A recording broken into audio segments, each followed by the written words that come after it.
Chichimeca.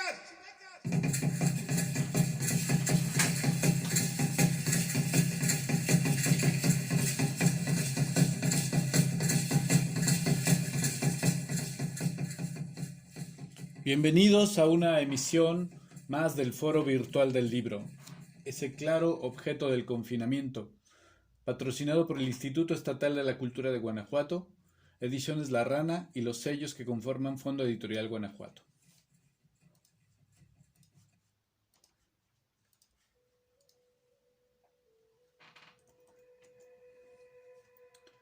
El oficio más viejo del mundo, probablemente, sea el de narrador de historias. En cualquier lugar del mundo donde hubo seres humanos reunidos, mucho antes de la palabra escrita, las personas se reunían alrededor de la palabra para nombrar al mundo, porque nombrándolo dejaba de ser ese espacio amenazante y desconocido para volverse un lugar habitable. Demasiadas veces, sin embargo, la palabra era insuficiente, y entonces la palabra se volvía trazo, viñeta, símbolo, gestualidad para complementarla.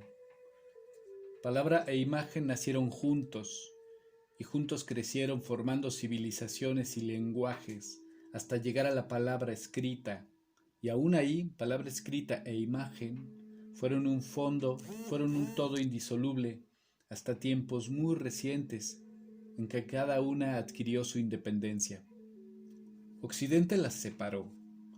A una la llamó literatura y a la otra gráfica, imagen, sema, símbolo, signo, pintura, ilustración.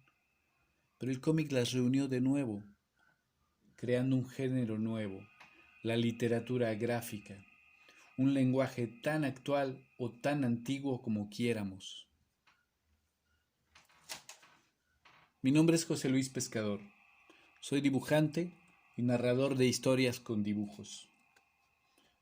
Mi oficio es compartido por cineastas, animadores, caricaturistas, ilustradores, los artistas de la imagen en movimiento.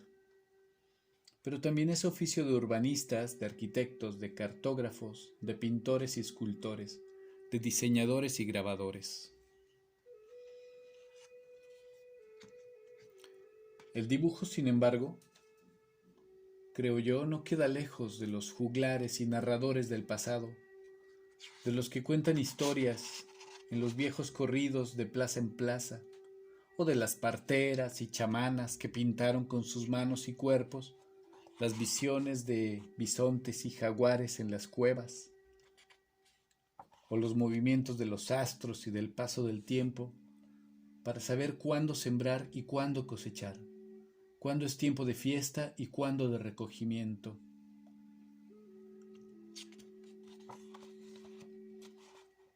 En las antiguas naciones que florecieron en esta región donde el mundo recibe el nombre de México, los que tenían el oficio del trazar y del pintar eran conocidos por ser los guardianes de la tinta negra y la roja.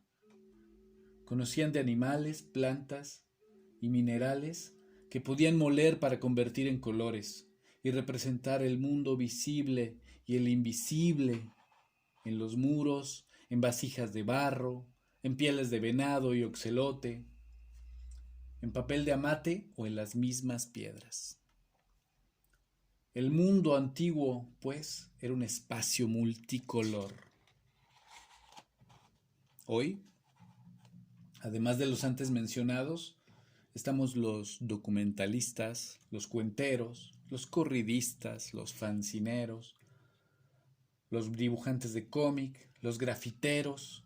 Todos nosotros y todas nosotras somos los herederos de esos guardianes de la tinta negra y la roja. ¿Y saben qué? No vamos a parar de hacer historias y pintarlas en colores sobre muros, papeles, pantallas y en donde sea preciso, con lo que tengamos a la mano, porque somos la memoria de la tierra.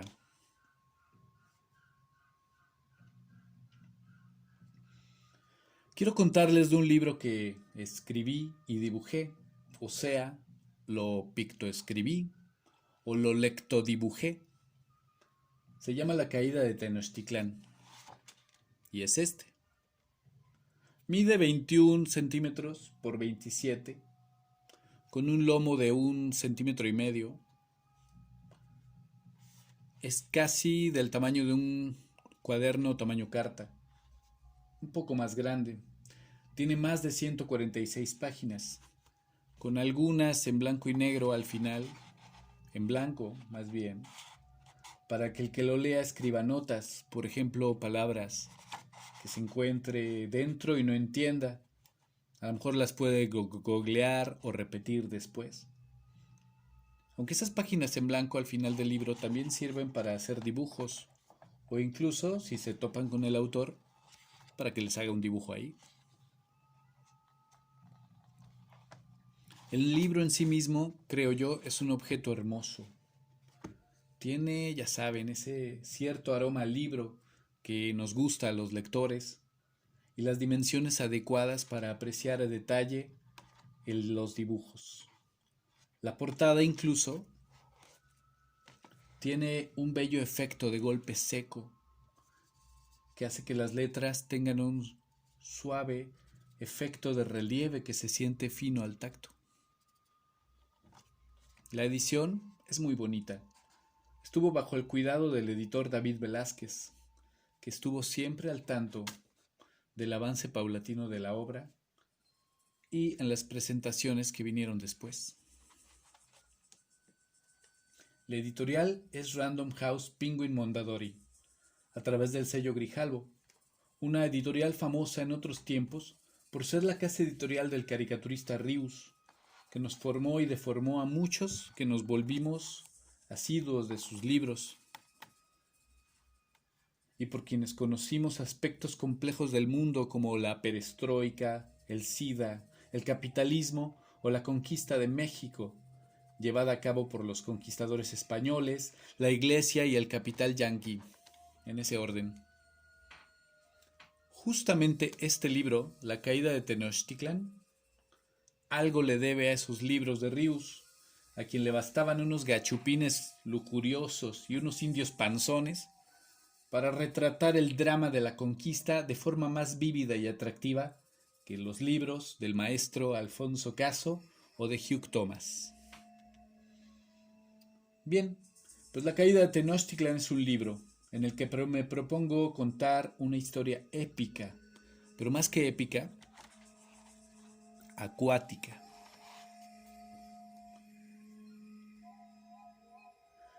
Es una historia sobre una ciudad construida en medio de un lago, con abundancia de árboles con nombres sonoros como Ahuejote, Chapulixcle, Ahuehuete, Acalocuahuitl, Oyametl, Tolín, Tecocuahuil, Cuanacascle, Copalcuahuitl, Capulín, Cacahuacintle, y donde habitaron personas con nombres y rostros que deben ser nombrados y vistos para honrar la memoria, no la suya, sino la nuestra, la de las generaciones que no vimos ni conocimos ese lago y que ahora nos perdemos en la inabarcable Ciudad de México, sin percibir las sutilezas de que está hecha, que no es una ciudad, sino un conglomerado de ciudades.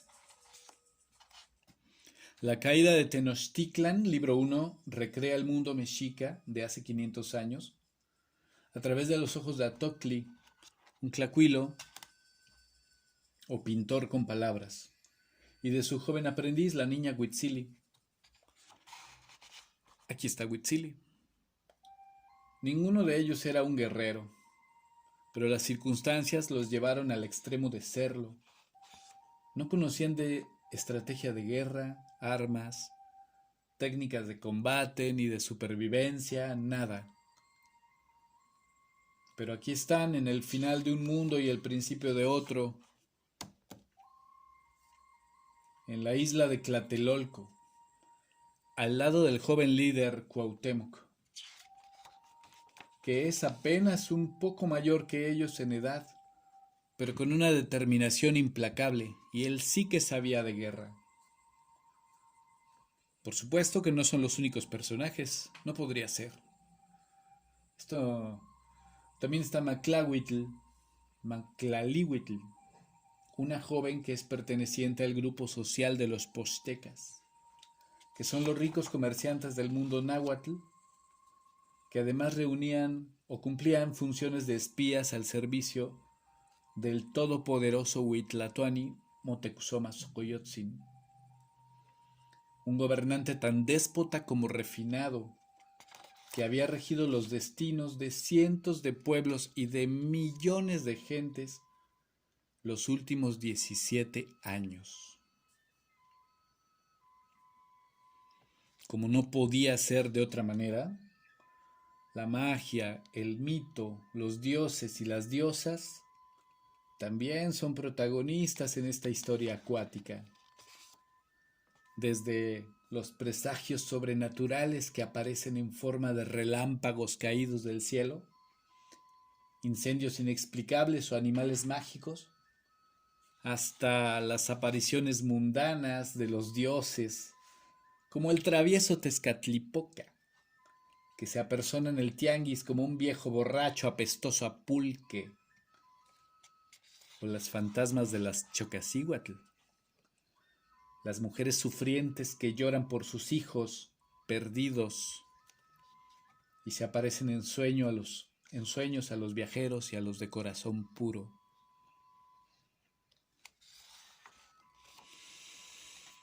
A este de por sí complejo reparto se suma la diosa Quetzalpétlatl y su hermano, el dios Quetzalcóatl, quienes borrachos por el pulque cometen incesto, lo que provoca en el dios pájaro serpiente un sentimiento de culpa y vergüenza tal que decide emigrar lejos de su tierra en una barca de serpientes que él mismo construye, y decide perderse en la inmensidad del mar en dirección al mítico lugar rojo y negro y en eterna combustión, y consumirse en llamas para renacer convertido en la estrella de la mañana, la Tlahuizcalpantecuhtli, que juró regresar por mar en un año Seacatl, uno caña.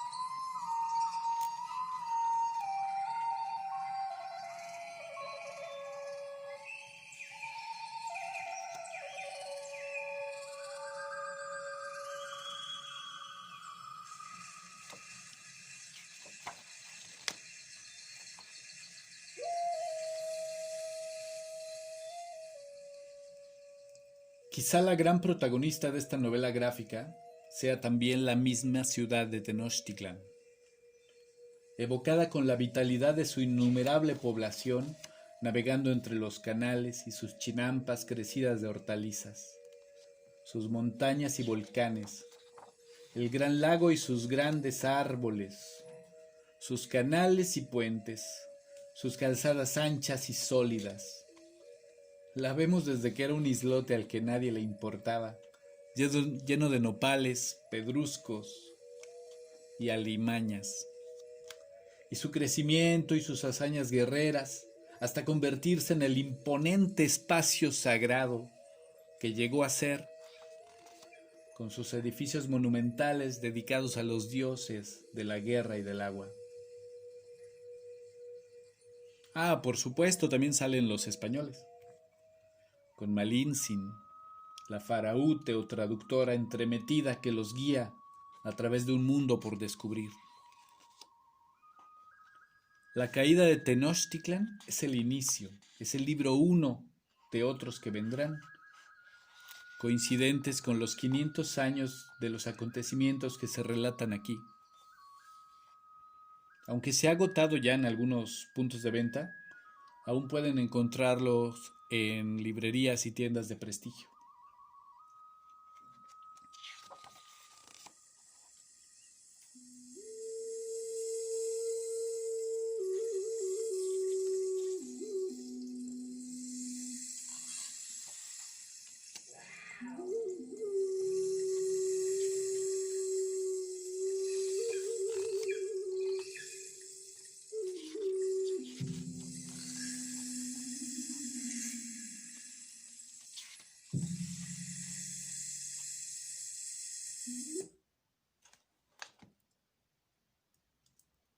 Bueno, pues muchas gracias por su atención y por llegar hasta el final de este video.